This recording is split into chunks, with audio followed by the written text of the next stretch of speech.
حضور صلی اللہ علیہ وسلم اپنے حجرے سے برآمد ہوئے اور آپ نے دیکھا ایک کونے میں کچھ لوگ قرآن مجید کا مذاکرہ کر رہے ہیں، سمجھ رہے ہیں، سمجھا رہے ہیں۔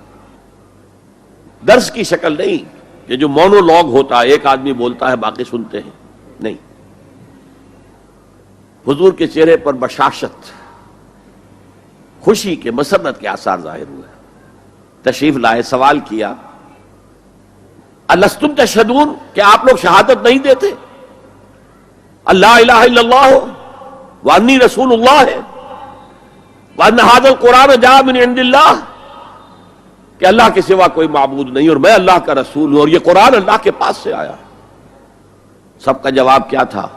بھلا یا رسول اللہ، بھلا یا رسول اللہ، حضور ہم گواہ ہیں اس پر۔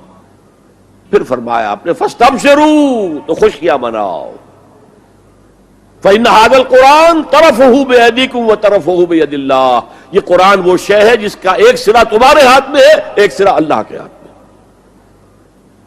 تعلق مع اللہ، تقرب الی اللہ کے لیے کوئی ذریعہ اگر ہے تو صرف قرآن ہے۔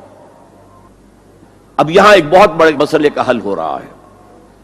اکثر جو بھی درد مند لوگ ہیں، امت کے بارے میں سوچتے ہیں، غور و فکر کرتے ہیں، وہ اتحاد اتحاد اتحاد اتحاد کا واس کہتے ہیں، اور وہ اتحاد جو ہے اس کے لیے کوئی بنیاد ہے نہیں،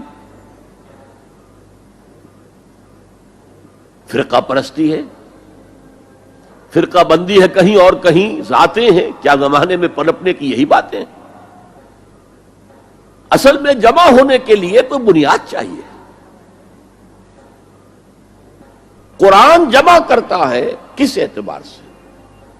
دیکھیے، جانوروں کا ایک گلہ ہے جا رہا ہے، بھیڑیں بکریوں کا، ایک آدھ کتا بھی ان کو کافی ہے جمع رکھنے کے لیے۔ ذرا بکری کوئی ادھر ہوئی، وہ کتا آیا، وہ پھر واپس اپنے گلے کے اندر مل گئی، ایک دو کتے بھی کافی ہیں۔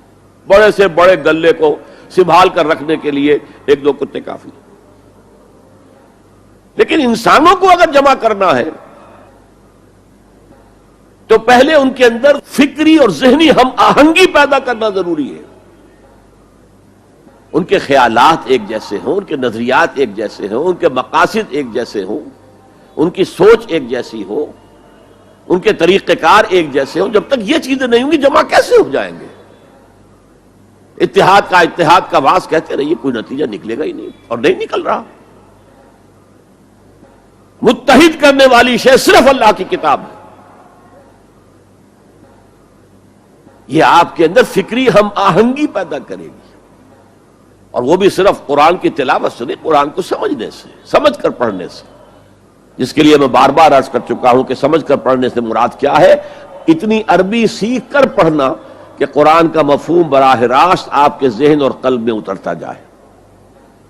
آپ کسی مترجم کے ترجمے کے ذریعے سے قرآن نہ پڑھیں، وہ سیکنڈ ہینڈ نالج ہو جائے گا۔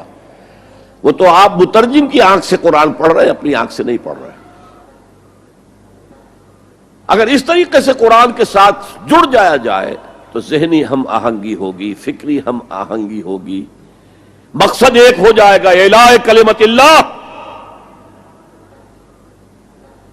وہ جو کہا کسی نے کہ میری زندگی کا مقصد تیرے دی کی سرفرازی، میں اسی لیے مسلمان، میں اسی لیے نمازی۔ اگر مقصد ایک ہوگا تو ہم مقصد لوگوں کو کہتے ہیں امت۔ اما یا اموں کے معنی ارادہ کرنا۔ آمین البیت الحرام، وہ لوگ جو بیت الحرام کا قصد کر کے جا رہے ہیں، سفر کر رہے ہیں۔ تو امام جس کا کہ سب لوگ پیروی کر رہے ہیں، راستے کو امام کہتے ہیں اس لیے کہ آپ بھی راستے کے پیچھے پیچھے جا رہے ہیں، فالو کر رہے ہیں، راستے کے ساتھ راستہ مڑ گیا، آپ بھی مڑ گئے۔ تو امت وہ ہے ان لوگوں کا مجموعہ جن کا مقصد ایک ہے۔ آج ہم کہتے ہیں امت مسلمہ، امت مسلمہ، کہاں ہے امت مسلمہ؟ وحدت امت کا سب سے بڑا خودی خواہ ہندوستان میں علامہ اقبال، ایک ہو مسلم حرم کی پاسبانی کے لیے، نیل کے ساحل سے لے کر تا خاک کاشغر۔ لیکن اس کو بھی ماننا پڑا ہے اپنے لیکچرز میں، reconstruction of religious thought in Islam, there is no Muslim ummah present at this time۔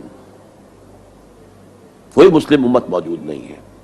Instead we have a number of Muslim nations یہ بات چونکہ 1928 میں کہی، اس وقت تک تمام مسلمان ممالک جو ہیں کولونیل پاورز، یورپین پاورز کے تحت تھے، غلام تھے، انڈونیشیا سے موریتانیہ تک سب غلام. وہ تو صرف صحرائے عرب کو چھوڑا ہوا تھا انہوں نے کہ وہاں کچھ تھا ہی نہیں. اگر تیل اس وقت کہیں نکل آیا ہوتا تو اس میں تو وہ پنجے گاڑتے کہ جو کبھی پنجے نکلنے والے نہ ہوتے. بہرحال یہ ان سب کو جوڑنے والی شے جو اقبال کہتا ہے instead we have a number of Muslim nations. آج ہم کیا کہیں گے؟ Instead we have a number of Muslim countries. پھر مسلمان ممالک میں بھی ایتھنک، لنگوسٹک کتنے جھگڑے، کتنے اختلافات، کتنے چکر چل رہے ہیں.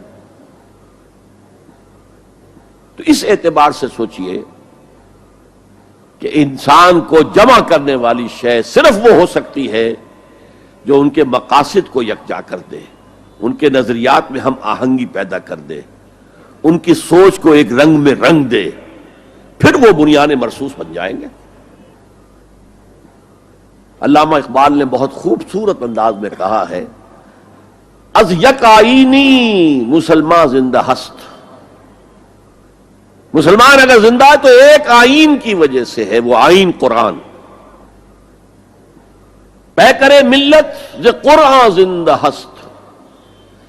یہ پیکر ملت جو ہے، جسم ہے ملت کا، جسد جو ہے، یہ اگر زندہ ہے تو قرآن کی بدولت ہے. جیسے میرا بدن ہے، میں زندہ ہوں تو جان کی وجہ سے. جان نکل جائے تو آپ کو معلوم ہے کچھ ہی دیر کے بعد یہ ڈیکمپوز ہونا شروع ہو جائے گا. اسے جلد از جلد قبر میں اتارنا ضروری ہے. از یکا آئینی مسلمان زندہ ہست، پیکر ملت ز قرآن زندہ ہست. ماں ہما خاکو دل آگاہ اوست، اعتصامش کن کہ حبل اللہ اوست. ہم تو نری خاک ہیں، خاک کے سوا کچھ نہیں، اور اس کے اندر دل جو ہے وہ قرآن ہے. ماں ہما خاکو دل آگاہ اوست، قرآن ہے دل. احتسامش کن کہ حبل اللہ اوست، پکڑو اسے مضبوطی کے ساتھ کہ حبل اللہ وہ ہے. یہ احادیث کی ترجمانی ہو گئی کہ نہیں؟ خوبصورت.